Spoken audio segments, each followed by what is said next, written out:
Olá pessoal, vamos aí fazer a nossa última videoaula a respeito aí do tema de espaços vetoriais. Tá? O tema de hoje vai ser transformações lineares, tá? E vou tentar dar um panorama geral de uma forma breve aí sobre o tema, certo?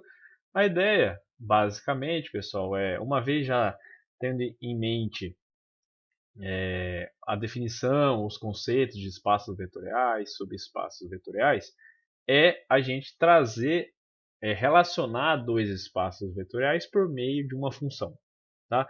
Mas não é sobre uma função qualquer que a gente vai estar fazendo essa relação. É uma função bem específica, tá? Essa função a gente vai estar chamando de espaço vetorial. Desculpa, de transformação linear, certo? Então vamos à definição.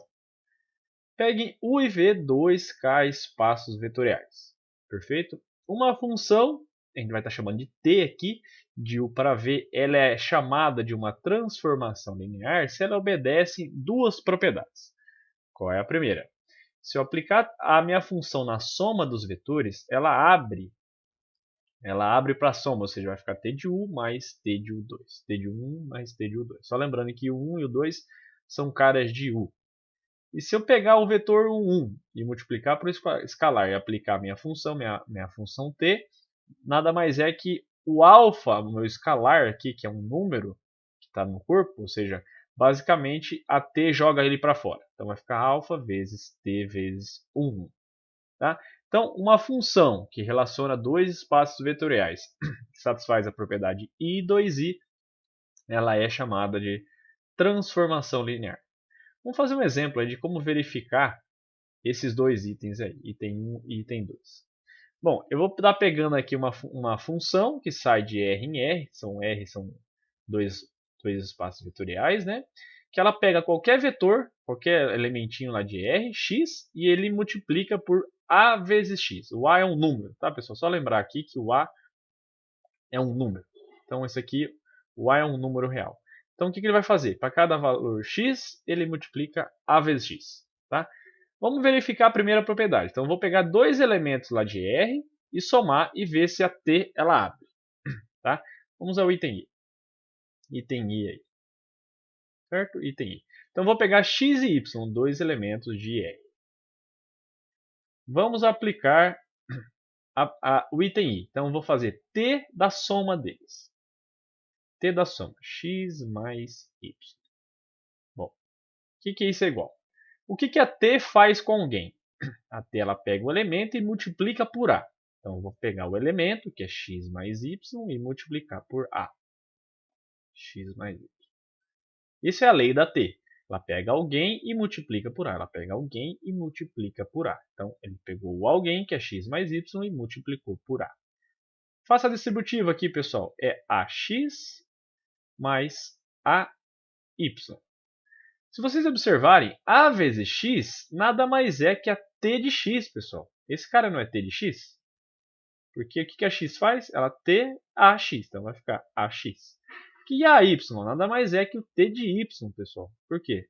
O que a t faz com y? Ela multiplica por a. Então a vezes y. Então isso nada mais é que t de x mais t de y. Então a primeira propriedade foi verificada. T da soma é a soma das t's. Ou seja, ela abriu aqui a propriedade I, pessoal, T de 1 mais o 2, T de 1 mais T de 2. Ou seja, ela abriu para a soma. Então a propriedade I aí está verificada. A propriedade 2 é o quê? Se eu pegar alfa, um escalar, tá? Já vou colocar aqui depois para vocês, fazer T alfa vezes x. Alfa aqui é um escalar, tá pessoal? O alfa é um número real. O que a T faz com alguém? A nossa T, ela pega o alguém e multiplica por A. Opa! Ela pega a T e multiplica, ele pega um alguém e multiplica por A. Então, eu vou multiplicar por A o nosso alguém, que é alfa vezes x. Perfeito? O alfa é um número, o A é um número. Posso trocar ele de posição aqui, pessoal. Vai ficar como? Alfa A vezes x. Fazendo assim. Ó, mas A vezes x nada mais é que t de x, conforme a gente viu aqui em cima. Então vai ficar quem? Alfa vezes t de x, que era justamente isso que a gente queria verificar. T de alfa x é alfa vezes T de x. Então, verifiquei a propriedade I e 2i, ou seja, ela abre para a soma e ela joga para fora o escalar na multiplicação aqui. Né? Então, T de alfa x, alfa T de x. Então, com essas duas propriedades verificadas, a nossa função T inicial de R em R é uma transformação linear. Tá?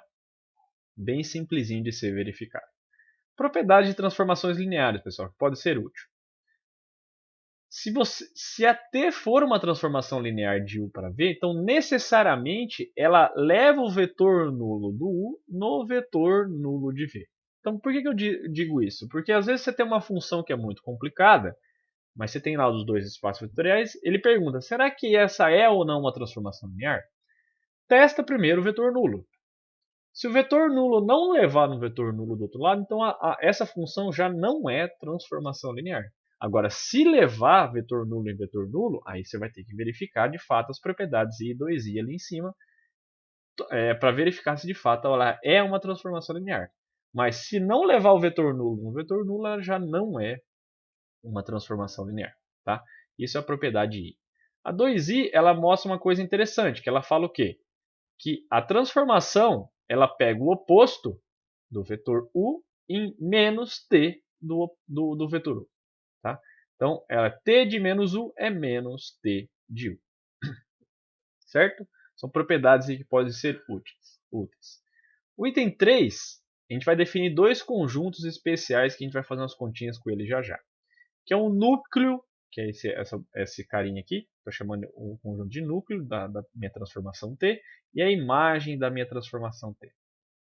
Primeiro, o núcleo, pessoal, por definição, é todos os elementos do U, só lembrando que o U aqui é o domínio da minha função, tal que na hora que eu aplicar a transformação nele, leva no vetor nulo lá de V. Isso é chamado de núcleo de T, ou seja, os elementos de U, na hora que eu aplicar T, ele vai todo mundo no zero, no vetor nulo.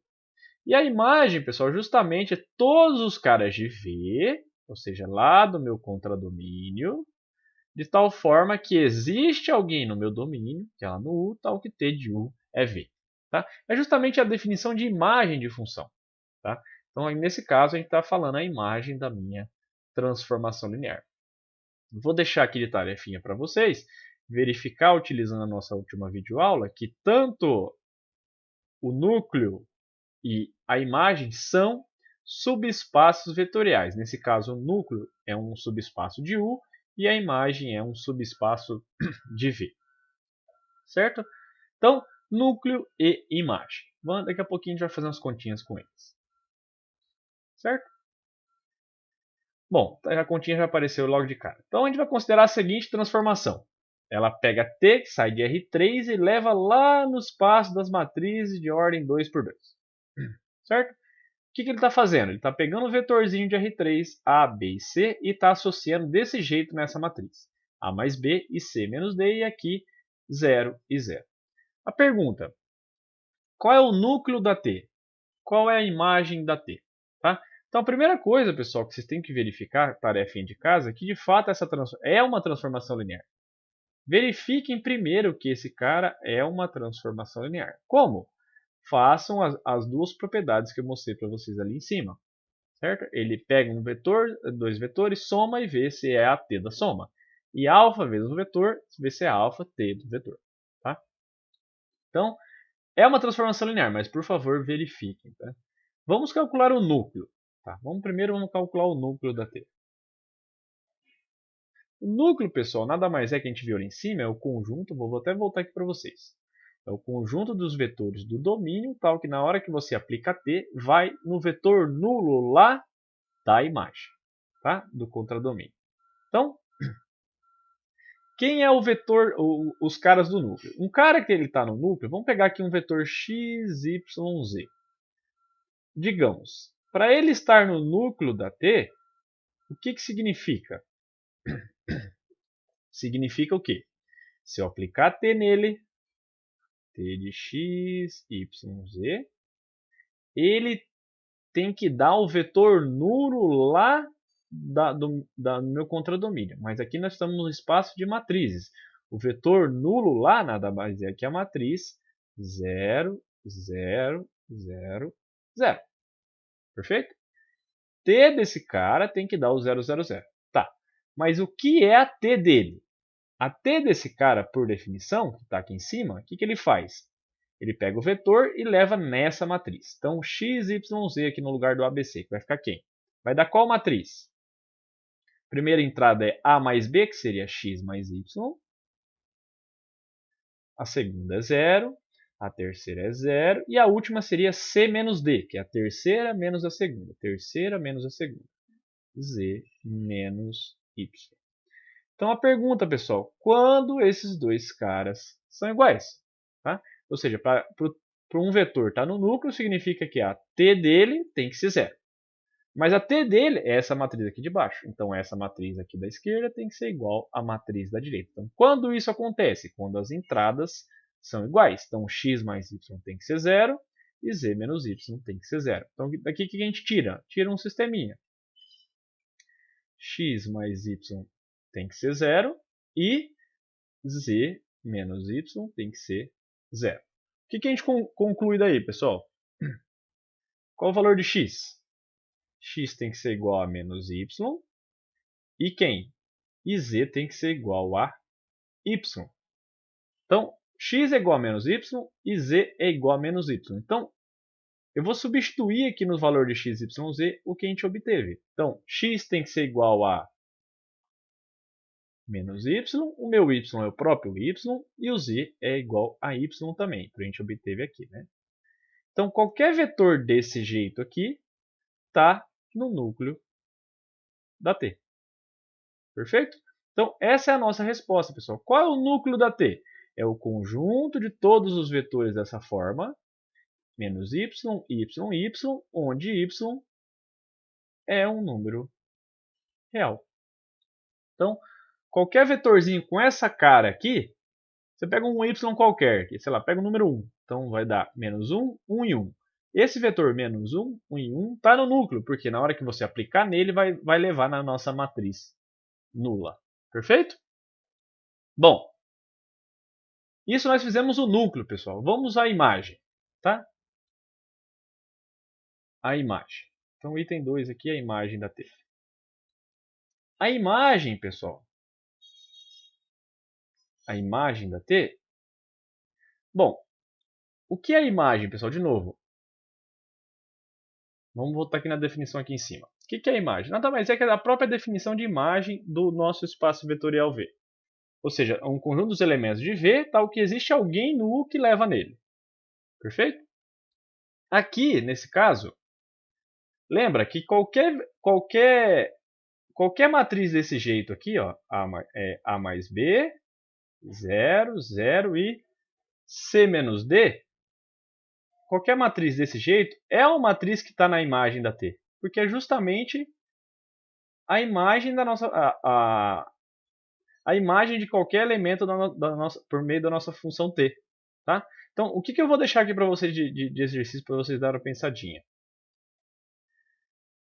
Qualquer matriz desse jeito aqui, x, 0, 0, y, com x e y, o x e y números reais, qualquer matriz desse jeito aqui pertence, está na imagem de T. Ou seja, eu quero que vocês pensem no sentido de conjuntos mesmo, pessoal, lá de domínio imagem lá do ensino médio. Ou seja, a imagem da minha função T é nada mais que matrizes com essa cara aqui. Tá? Ou seja, matrizes onde x e y são números e aqui necessariamente tem que aparecer a posição 0 e 0. Isso eu quero que vocês deem uma pensadinha aí, para vocês se convencerem desse fato. Ou seja, matrizes com essa cara aqui são matrizes, todas elas da imagem de T. X e Y números. Ah, professor, pode ser o 0? Pode ser o 0 aqui também. Então, ou seja, a matriz nula também é uma matriz que está na imagem de T. Então, qualquer matriz com essa cara está na imagem de T. Então, só lembrando, para verificar depois que tanto o núcleo quanto a imagem de uma transformação qualquer são subespaços vetoriais. Então, necessariamente, se eu pegar qualquer matriz desse jeito e somar, também vai estar na imagem de T. Tá? Então, só uma breve ideia, pessoal, de como a gente calcula a imagem e o núcleo de uma transformação linear. Perfeito? Continuando aí, algumas propriedades importantes aí sobre essa parte de transformações lineares. Se eu tiver uma transformação linear, pessoal, e se ela for injetora, se e somente se o núcleo dela só tem o vetor nulo. Ou seja, uma forma de você verificar se uma função, nesse caso uma transformação linear, ela é injetora, você verifica pelo núcleo. Se o núcleo for somente o vetor nulo, só tiver o zero lá, então a tua função inicial, que é a transformação linear, ela é injetora. Então é uma forma boa aí de olhar para o núcleo e verificar se a transformação é ou não injetora. Tá? O item 2 é um teorema bastante conhecido aí, que se eu tiver uma transformação linear de U para V, uma forma de você calcular a dimensão, lembra que a dimensão é o número de elementos da base, tá? Você pode calcular usando a base do núcleo e a base da imagem. Ou seja, a dimensão de U nada mais é que a soma da dimensão do núcleo mais a dimensão da imagem. Perfeito? Então, as transformações lineares elas garantem propriedades aí, pessoal, usando tanto U quanto V. Nesse caso do item 2, é nítido que você consegue calcular a dimensão de U, claro, usando um subespaço de U, que é um núcleo, mas você consegue utilizar uma propriedade de um subespaço que é um subespaço lá do V e não do U. Perfeito? Então a transformação nesse sentido ela é útil para você calcular a dimensão do U. Item 3, bastante útil também. Se U e V têm a mesma dimensão, ou seja, eles têm bases com o mesmo número de elementos, então se a função for injetora, a nossa transformação for injetora, C e somente C é sobrejetora. Então, ou se ela for sobrejetora, então implica que ela é injetora. Então, quando você tem dimensões iguais e verificou que é injetor ou sobrejetor, necessariamente você vai ter a outra propriedade. Ou seja, se você verificar que é injetor, você vai obter que ela é sobrejetora de cara. Agora, se você tiver que ela é sobrejetora, necessariamente ela também é uma função injetora. Só que somente nesses casos, pessoal, onde a dimensão de U e de V são as mesmas. Tá?